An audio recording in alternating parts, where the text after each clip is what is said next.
नाही, आज आमचे नेते उपमुख्यमंत्री सन्माननीय देवेंद्र फडणवीस साहेबांनी मला चर्चेसाठी बोलवलं होतं आणि साधारणतः एकंदरीत सर्वच लोकसभेच्या निवडणुकीच्या संदर्भातली चर्चा झाली. पश्चिम महाराष्ट्रातली पण निवडणुकीच्या संदर्भातली चर्चा झाली. पुणे जिल्ह्यात पण 4 लोकसभेचे मतदारसंघ आहेत, त्याबद्दल पण चर्चा झाली आणि खास करून बारामती लोकसभा मतदारसंघाच्या बाबतीत सुद्धा चर्चा झाली. चर्चेमध्ये ज्या काही आमचे प्रश्न होते किंवा जे काही कार्यकर्त्यांच्या भावना होत्या त्या सगळ्या गोष्टी आम्ही माननीय उपमुख्यमंत्री फडणवीस साहेबांच्या समोर मांडल्या.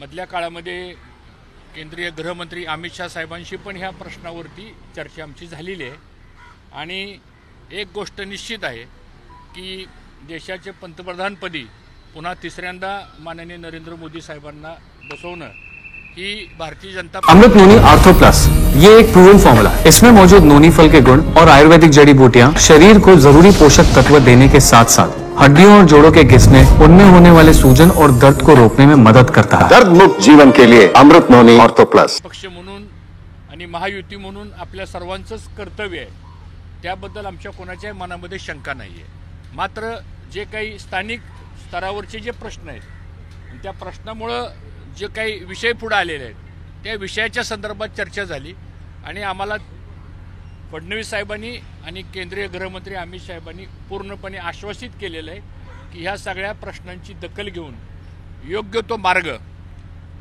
आमचे हे वरिष्ठ दोन्ही नेते काढतील, आमचा पक्ष काढेल, या पद्धतीची चर्चा झाली. चर्चा सकारात्मक झाली. निश्चितपणानं मोदी साहेबांना पुन्हा तिसऱ्यांदा पंतप्रधान करण्यासाठी जे काही सहकार्य करायचं ते सहकार्य करण्याच्या बाबतीमध्ये आम्ही निश्चितपणानं आम्ही काम करू.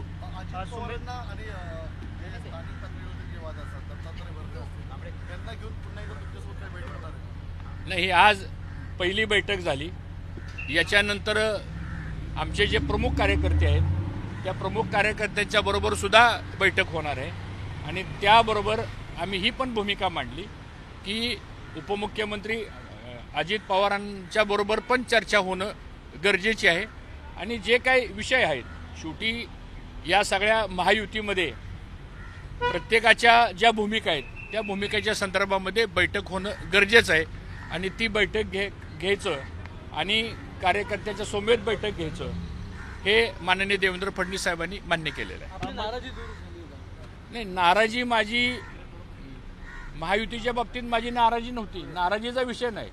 कार्यकर्त्यांच्या ज्या भावना आहेत, जो काही स्थानिक लेवलचे जे प्रश्न असतात त्या प्रश्नांच्या बाबतीमध्ये ज्यावेळेस काम करायचं आहे म्हणल्यानंतर महायुतीचं सरकार आहे, मग महायुतीचं सरकार आहे म्हणल्यानंतर महायुतीचं वातावरण पण निर्माण झालं पाहिजे आणि ही सगळ्याची जबाबदारी आहे आणि म्हणून मला असं वाटतं की ही जबाबदारी प्रत्येकानेच पाळली पाहिजे आणि ते जर व्यवस्थित पाळलं गेलं तर खाली कार्यकर्त्याच्या लेवलला सुद्धा तशा पद्धतीचं एक वातावरण सकारात्मक तयार होऊ शकतं.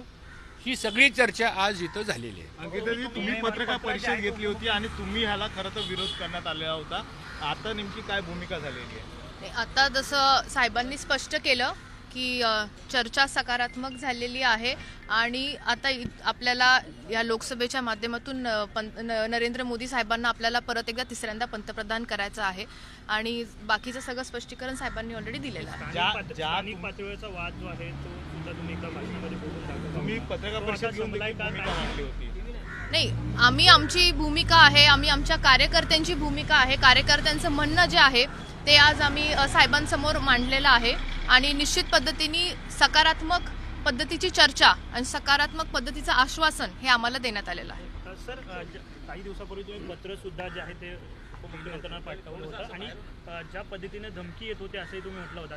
हा वाद नेमका काय होता आणि तो संपलाय का आता? नाही, जाहीरपणानं भाषणामध्ये एका सभेत नाही पण 5-5, 6-6 सभेमध्ये सुद्धा व्यक्तीच्या माझ्याबद्दल आमच्याच मित्रपक्षाचे काही सहकारी हे अर्वाच्य भाषेमध्ये बोलत होते. ह्यांना तालुक्यामध्ये आम्ही फिरून देणार नाही, दमदाटीची भाषा वापरत होते आणि दुर्दैव असं आहे की ते लोकप्रतिनिधी त्या मंचावर असताना सुद्धा ते पण त्याच्याबद्दल काय भाष्य करत नव्हते.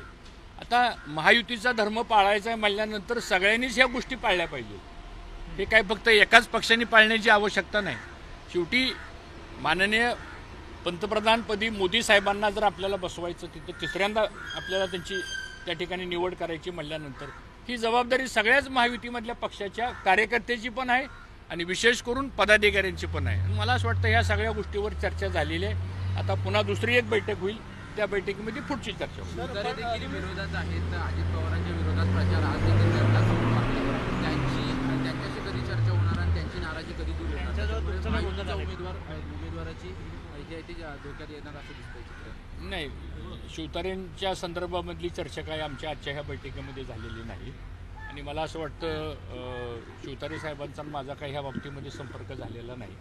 परंतु जे काही वृत्तपत्रामधून किंवा मीडियामधून दिसतोय की त्यांची आणि मुख्यमंत्र्यांची चर्चा झाली.